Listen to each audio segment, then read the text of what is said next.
കൂടിയിട്ടാണ് ഞങ്ങൾ പിടിച്ചിരിക്കുന്നത്. നിന്നെ കൂടെ ചേർത്ത് ഞാനും കൂടെ അതെ. പിന്നെ ഒരു ചെറിയൊരു കാര്യം, ഈ മണ്ഡലത്തിൽ തന്നെ 5 വർഷം, അതായത് നീ ഒരു ആവശ്യമില്ലാതെ നീ 2 ചോദ്യം ആദ്യം പറഞ്ഞാൽ ജസ്റ്റ് ഒന്ന് ജനങ്ങൾക്ക് വേണ്ടിയിട്ട് ആവശ്യങ്ങളാണ്. എന്താ വെച്ചാൽ ഞാനൊരു 2 ചോദ്യം എന്ന് പറഞ്ഞിട്ട് 8 ചോദ്യം ചോദിക്കാൻ ഞാൻ സമ്മതിച്ചില്ല. ഇതുപോലെ ആയിരിക്കും ജനങ്ങളുടെ കാര്യത്തിൽ. അവർക്ക് എത്ര ചോദിച്ചാലും നമ്മൾ അനുഭവിച്ചു കൊടുത്തു. ഈ 5 വർഷം ഈ ഒരു പാലക്കാട്ടിൽ തന്നെ ഉണ്ടാവുമോ? ഉറപ്പായിട്ടുണ്ടാവും. അതൊക്കെ ആലോചിച്ചെടുത്ത് ഞാൻ പലതവണ പറഞ്ഞു. ഓക്കെ അല്ലേ? പക്ഷേ ചേട്ടാ, ഞാനൊരു പാലക്കാട്ടിലൊരു ഇൻഫ്ലുവൻസറാണ്. കലകി. അപ്പോൾ നമുക്ക് കുറച്ചൊരു 2 ചോദ്യം മാത്രമേ ചോദിക്കുന്നുള്ളൂ. 2 പക്ഷേ ചേട്ടാ, ആദ്യം ഇപ്പൊ ജയിച്ച് ഇപ്പൊ ഈ പാലക്കാട്ടിലേക്ക് വന്നിട്ട് സത്യപ്രതിജ്ഞ കഴിഞ്ഞ പാലക്കാടത്തെ ജനങ്ങൾക്ക് വേണ്ടിയിട്ട് ആദ്യത്തെ സ്റ്റെപ്പ് എന്താണ്?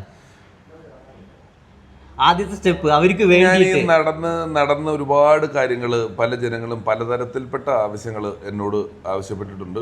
അതില് ഏറ്റവും പ്രിഫറൻസോടെ പല കാര്യങ്ങളുണ്ട്. മെഡിക്കൽ കോളേജിന്റെ കാര്യത്തിനായിരിക്കും ഞാൻ ഏറ്റവും പ്രിഫറൻസ് ഇപ്പോഴത്തെ സാഹചര്യത്തിൽ കൊടുക്കുന്നത്. അതെ അതെ, അത് ഒരു നല്ലൊരു കാര്യം. എന്താ വെച്ച് കഴിഞ്ഞാൽ ആളുകൾക്ക് ഈ ഭയങ്കര ബുദ്ധിമുട്ടുന്ന ആളുകളും പാലക്കാട്ടിലെ ജനങ്ങൾ പറഞ്ഞു കഴിഞ്ഞാൽ അവര് ഹൃദയത്തിൽ വെച്ച് കഴിഞ്ഞാൽ ഒരിക്കലും അവര് സ്നേഹമാണെന്നറിയോ, എന്തൊരു സ്നേഹമാണെന്നറിയോ, വലിയ സ്നേഹമാണ്. അപ്പം അത് കർഷകരുടെ ആവശ്യങ്ങളായിട്ടുള്ള കാര്യങ്ങൾ, അങ്ങനത്തെ വലിയ പ്രശ്നങ്ങൾ മുതൽ ആളുകളുടെ വളരെ പേഴ്സണലായ ചെറിയ ചെറിയ ആവശ്യങ്ങൾ പറയുന്ന ആളുകളുണ്ട്. അതുവരെയുള്ള എല്ലാ കാര്യങ്ങളെയും ഞാൻ വളരെ ഇമ്പോർട്ടന്റ് ആയിട്ട് കാണുകയും അതിനുവേണ്ടി നിൽക്കുകയും ചെയ്യും. പിന്നെ പാലക്കാട്ടിലേക്ക് വരുമ്പോ ആദ്യം ചേട്ടന് എന്താണ് മനസ്സിൽ തോന്നിയത്? പാലക്കാട്ടേക്കാണ് ഞാൻ വരുന്നത്, അപ്പൊ അവിടുത്തെ ജനങ്ങൾ എങ്ങനെയായിരിക്കും? മാത്രം ഞാൻ ജനിച്ച സ്ഥലമായോണ്ട് ഞാൻ അതിന്റെ ഒരു റൗണ്ടിനെ കുറിച്ച് ഞാൻ എപ്പോഴും ആലോചിച്ചു. ഞാനിങ്ങനെ ഒരു പ്രസംഗത്തിൽ പറഞ്ഞ പോലെ ഞാൻ ശബ്ദം കൊണ്ട് ജീവിക്കാൻ തുടങ്ങിയ ഒരാളാണ്. എന്റെ ശബ്ദം ആദ്യമായിട്ട് ഈ ലോകത്തിങ്ങനെ കേട്ടത് ഈ പാലക്കാടിന്റെ മണ്ണിലാണ്. എനിക്ക് പിന്നെ അവിടുത്തെ ശബ്ദമായി നിയമസഭയിലേക്ക് പോകാൻ ഇങ്ങോട്ട് തന്നെ വന്നതിന്റെ ഒരു നിമിത്തത്തെ കുറിച്ചാണ് ഞാൻ ആദ്യം ആലോചിച്ചത്.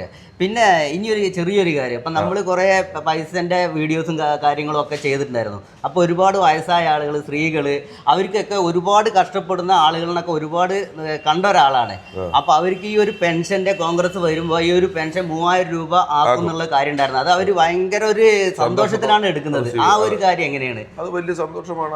അതിനെ ആശ്രയിച്ച് ജീവിക്കുന്ന ഒരു വലിയ വിഭാഗം കുടുംബങ്ങൾ ഇവിടെ ഉണ്ട്. അത് അവരൊരു വലിയ ഒരു കാലഘട്ടം മുഴുവൻ അന്നത്തേക്ക് ആളുകളുടെ ഒരു കോൺട്രിബ്യൂഷനും കൂടെ കൂടിയതാണ് ഇന്നത്തെ ലോകം എന്ന് പറയുന്നത്. അവര് വലിയ തോതിൽ ഒരു ഇന്നത്തെ എല്ലാ കാര്യങ്ങളിലും അന്നത്തെ പരിമിതികളിൽ നിന്നുകൊണ്ട് ഈ ലോകത്തെ നയിച്ചിട്ടുള്ളവരാണ്. അവരോട് നമ്മൾ കാണിക്കുന്ന ഒരു റെസ്പെക്റ്റും കൂടെയാണ് അത് അവർക്ക് വലിയ സന്തോഷമാണ്. പിന്നെ ഞാൻ പറഞ്ഞതുപോലെ ഈ കൗമാരം, മധ്യവയസ്സ്, വാർദ്ധക്യം, ഡിഫറെന്റ് ഏജ് ഗ്രൂപ്പിലുള്ള ആളുകളുടെ ഒരു പ്രൈമറി ആവശ്യങ്ങൾ പലതാണ്. അതിനെ ഒന്ന് തമ്മിൽ ഏകോപിപ്പിച്ചുകൊണ്ട് എന്ത് ചെയ്യാൻ പറ്റും? കാരണം വയസ്സായ ആളുകളെ സംബന്ധിച്ചാൽ അവർ കാലഘട്ടം മുഴുവൻ പ്രൊഡക്റ്റീവ് ആയിരുന്നു. അവരിൽ നിന്ന് ഈ ലോകത്തിന് കോൺട്രിബ്യൂഷൻ ഉണ്ടായിരുന്നു. പിന്നെ അവരൊരു ശാരീരികമായ കാര്യങ്ങൾ കൊണ്ടൊക്കെ അവരുടെ ഒരു കോൺട്രിബ്യൂഷൻ കുറയുന്നത് അവർക്കൊരു മാനസികമായ ബുദ്ധിമുട്ടും കൂടെ ഉണ്ട്. നമ്മളൊരു പെൻഷൻ കൊടുക്കുക എന്നുള്ളതിനപ്പുറം എങ്ങനെയാണ് അവർക്ക് ഒരു ചെറിയ എൻഗേജ്മെന്റ് കൊടുക്കാൻ പറ്റുന്നത് എന്നുള്ളതിനെ കുറിച്ചും കൂടെ ആലോചിക്കുന്നത്. ഇപ്പൊ കോൺഗ്രസിൽ അധികാരത്തിൽ വന്ന ശേഷം ആദ്യത്തെ ഒരു പ്ലാനിങ് ഈ ഒരു പെൻഷന്റെ കാര്യങ്ങൾ തന്നെ ആയിരിക്കും. പെൻഷൻ ഗവൺമെന്റ് തലത്തിൽ പ്രഖ്യാപിച്ചിട്ടുള്ള കാര്യങ്ങളാണ്. ഈ ഇന്ദിരാ ഗ്യാരണ്ടി എന്ന് പറയുന്ന 5 കാര്യങ്ങളുണ്ടല്ലോ, അത് ഗവൺമെന്റ് ഉറപ്പായിട്ടും ചെയ്യുന്ന കാര്യങ്ങളായിരിക്കും. അത് ഒരു പാലക്കാട് മാത്രമല്ലല്ലോ, കേരളം മുഴുവൻ കിട്ടുന്ന ഒരു വലിയൊരു കാര്യമാണ്. അവരൊക്കെ അത് പ്രതീക്ഷിച്ചുകൊണ്ടാണ് ഇരിക്കുന്നത്. ഉറപ്പായിട്ടും ഉണ്ടാവുമല്ലോ. ഇതൊക്കെ നമ്മൾ മറ്റ് സംസ്ഥാനങ്ങളിൽ നടത്തി വിജയിച്ചിട്ടുള്ള കാര്യങ്ങൾ തന്നെയാണ്. ഇതിലങ്ങനെ അത്ഭുതപ്പെടാനുള്ള കാര്യങ്ങളൊന്നുമില്ല, ഉറപ്പായിട്ടും ചെയ്യാവുന്ന കാര്യങ്ങളാണ് അതൊക്കെ. പിന്നെ നമുക്ക് ഈ ബസ്സിലൊക്കെ സ്ത്രീകൾക്കും അതേപോലെ ആളുകൾക്കും എല്ലാം ഫ്രീ ആയിട്ട് കൊടുക്കുന്നത് പറഞ്ഞാൽ ആ ഒരു കാര്യം എങ്ങനെയാണ്? അതും നമ്മളൊരു പ്രീമിയം ലെവലിൽ അങ്ങനെ ചിന്തിക്കുന്നത് പോലെ അല്ല. അതൊരു വലിയ കാര്യമാണ്. ചെറിയ ചെറിയ ചില യാത്രകളുണ്ട്. നമ്മൾ ചിലപ്പോൾ അതിൻ്റെ ഒരു പ്ലാനിങ്ങിനെ പറ്റി ചിന്തിക്കുന്നതിനകത്ത് ചെറിയ തീർത്ഥാടനത്തിന് പോവുക, ഒന്ന് അടുത്തുള്ള അമ്പലത്തിൽ വരെ രാവിലെ പോയിട്ട് വരിക, ബസ് ഉണ്ടെങ്കിൽ ജംഗ്ഷനിൽ ചാടി കയറി പോകാവുന്ന. ഇപ്പോൾ ചെറിയൊരു ഉദാഹരണം പറഞ്ഞാൽ ചില ദൂരങ്ങൾ നടക്കാവുന്ന ദൂരവുമല്ല, ബസ്സിന് പോകാവുന്ന ദൂരവുമല്ല. ചെറിയൊരു ഉദാഹരണം പറയാണ്. അപ്പൊ ആൾക്കാർ എത്രയും പൈസ മുടക്കി പോകണമെന്ന് ആലോചിക്കുന്നിടത്ത് അത് നമുക്ക് ഇവിടെ കയറി അവിടെ ഇറങ്ങാം, അവിടെ കയറി ഇവിടെ ഇറങ്ങാം. ഒപ്പം ദൂര യാത്രകളുള്ള ബന്ധുക്കളോ മക്കളോ ഒക്കെ ഇത്തിരി ദൂരെയായിട്ടുണ്ട്, ഒന്ന് പോയിട്ട് വരണം, അത് ഒരു ഡെയിലി ബേസിൽ പോയിട്ട് വരണം എന്നൊക്കെ പറയുമ്പോഴാണ് നമ്മൾ ഒരു 1 ടൈം യാത്ര പോലെ അല്ല ഡെയിലി പോയി വരുന്നത്. 1 ടൈം യാത്ര ചെയ്യുന്ന ആൾക്ക് ശരി ഒരു 50 രൂപയായി, ഒരു 20 രൂപയായി എന്ന് പറയുന്നത് പോലെ അല്ല.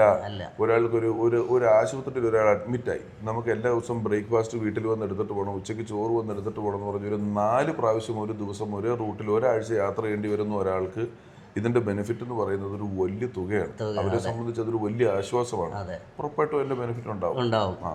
നമ്മൾ കോൺഗ്രസ് വന്ന ഉടനെ തന്നെ ആ ഒരു പ്ലാനിങ് സ്റ്റാർട്ടിങ് എല്ലാ ജനങ്ങൾക്ക് വേണ്ടി ചെയ്തു കൊടുക്കും. ഉറപ്പായിട്ടും ചെയ്യും. ശരി, ഇനി എനിക്കൊരു പേഴ്സണലായിട്ട് ഒരു കാര്യം ചോദിക്കാണ്ട്. ഇപ്പൊ പിശാചി ചേട്ടൻ വന്നു കഴിഞ്ഞാൽ പറഞ്ഞിട്ടുണ്ടായിരുന്നല്ലോ നമ്മുടെ മമ്മൂക്കാനെ പാലക്കാട്ടിലേക്ക് കൊണ്ടുവരും എന്ന് പറഞ്ഞിട്ടുണ്ടായിരുന്നല്ലോ. ആ ഒരു കാര്യം സത്യമാണോ? അത് എന്നോട് കൊണ്ടുവരുമോ എന്നൊരാൾ ചോദിച്ചപ്പോൾ കൊണ്ടുവരാം എന്ന് പറഞ്ഞിട്ടുള്ളതാണ്. അദ്ദേഹം കൂടെ തീരുമാനിക്കേണ്ട കാര്യമാണ്. മറ്റൊരാളെ പറ്റി എനിക്ക് തീരുമാനം വരും. ശ്രമിക്കാന്നുള്ളതാണ് പറഞ്ഞിട്ടുള്ളത്. നമുക്ക് ശ്രമിക്കാം. ഓക്കെ.